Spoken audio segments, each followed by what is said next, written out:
جو اللہ تعالیٰ آیت میں کہہ رہے ہیں کہ اب جو ایمان لائے ہو وہ لوگ پسپائی اختیار مت کرو، تو یہ سورت مائدہ یہ مدینے میں نازل ہوئی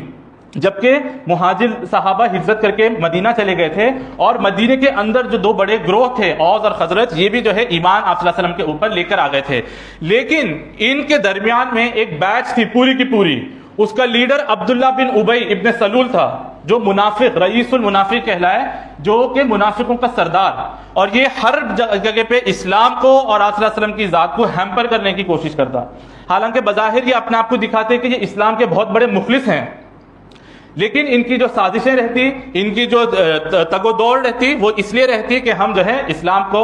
سیبوٹاج کریں، اور جو کفریہ طاغوت جو فورسز ہیں ان کو سپورٹ کر کے ان کے ساتھ جو ہے برسر اقتدار چلیں۔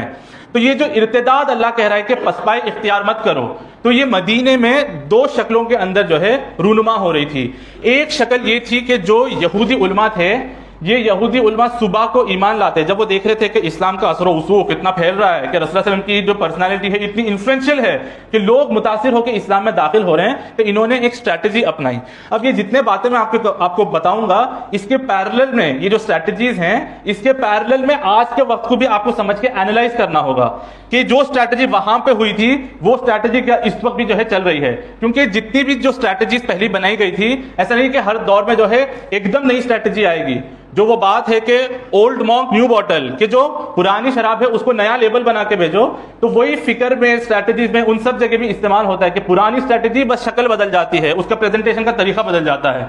تو یہودیوں نے یہ سازش کی، خاص طور پہ ان کے جو علماء تھے، ان کے جو اکابر تھے، جو بڑے قسم کے لوگ تھے، کہ ہم صبح کو اسلام قبول کر لیں گے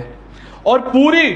اپنی جو اپنا وقت ہے وہ آپ صلی اللہ علیہ وسلم کے ساتھ خاص بٹھائیں گے، ان کے صحبت میں رہیں گے، آس پاس رہیں گے، تاکہ پبلک کی نظر میں بھی ہم آئیں اور لوگ جو ہے سوچیں کہ ارے اتنی بڑی شخصیتیں ہیں، انہوں نے اسلام قبول کیا۔ اور پھر جیسے شام ہو جائے تو شام ہوتے ہوتے ہم اسلام سے نکل جائیں۔ یہ اسٹریٹجی کا مقصد کیا تھا کہ ہم لوگوں کے اندر اتنا کنفیوژن پیدا کر دیں کہ یہ بڑے قسم کے لوگ جو علماء ہیں، جو تورات کے حامل ہیں، جو تورات کو پڑھتے ہیں، ان کا خود اپنے معاشرے میں ایک بہت بڑا ہولڈ ہے۔ جب صبح شام یہ آپ صلی اللہ علیہ وسلم کے ساتھ بیٹھے تھے اور آخر میں شام کے وقت یہ مرتد ہو رہے ہیں، اسلام کو چھوڑ رہے ہیں، تو واقعی میں آپ صلی اللہ علیہ وسلم کے اندر نعوذ باللہ کچھ نہ کچھ کمی ہوگی اس پیغام کے اندر کہ یہ لوگ نکل رہے ہیں۔ تو ایک یہ ارتداد تھا، اور یہ ارتداد ظاہر سی بات ہے پورا کا پورا پلانڈ تھا، تو اس میں ایک سیکنڈ کے لیے بھی ایمان کی جو رمق ہے ان کے اندر کبھی داخل نہیں ہوئی۔ تو وہ آج جتنے بھی جاسوس قسم کے ہیں جو مسلمانوں کے سوسائٹی میں پینیٹریٹ کر کے ان کو جو ہے الگ غلط راستے پہ ریڈیکل ایکسٹریمسٹ موومنٹس اور ان سب میں لے کے جانا چاہتے ہیں، غلط ان کے اندر جو ہے یہ فحاشی اور ان تمام چیزوں کو بلٹ اپ کرتے ہیں، وہ اس چیز کو استعمال کرتے ہیں، تو ظاہر سی بات ہے وہ ایک سیکنڈ کے لیے بھی مومن نہیں ہے۔ لیکن یہ آیت میں جن کی طرف روح سخن ہے وہ یہ لوگ نہیں ہیں جو پلان کر کے اسلام قبول کر کے چھوڑنا چاہ رہے ہیں،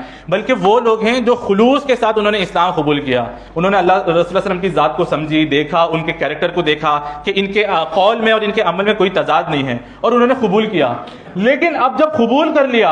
اب وہ رستے پر چلنے کے لیے جو قربانیاں درکار ہے، اس قربانیوں کے اس میں جو ہے وہ ثابت قدم نہیں رہ سک رہے۔ جب حکم آ رہا ہے کہ اللہ کے رسول کے ساتھ جو ہے جنگ کے لیے نکلو، اب جو ہے ان کے پیر جو ہے وہ لرز رہے ہیں، وہ کانپ رہے ہیں،